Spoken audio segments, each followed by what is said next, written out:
Only on CBS News Chicago, one family says their whirlwind 10-day vacation turned into an overheated nightmare during a layover at O'Hare. Now they're telling our Sarah Maki about their ordeal so you don't have to live through something similar.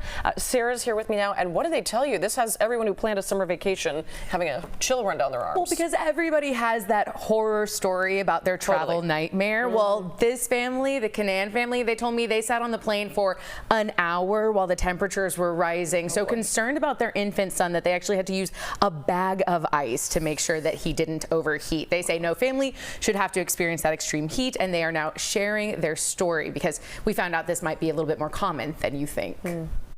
We boarded early because we had the lap infant, and so then the plane just it's like slowly boiling the frog. Andrea and Corey Canan shared these snapshots on their family vacation, all smiles at the start, but the last leg of their journey had them worried about the safety of their 15-month-old son. The temperature is already high as they boarded their plane. They say they then sat on the tarmac. Their takeoff delayed more than half an hour. If I left my child in a hot car for over an hour, I would be in jail.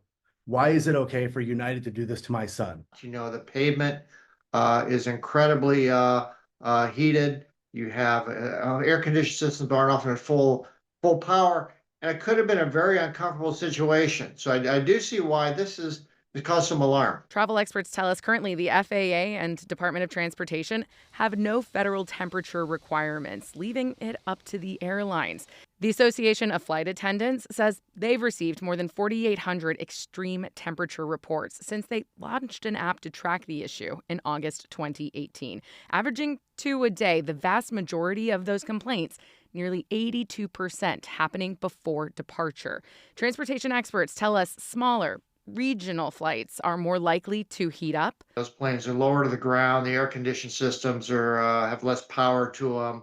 There's more need to conserve before takeoff. The Canans now rethinking their future travel plans. And we're not just fighting for ourselves, we're fighting for every single passenger that they do this to on a daily basis.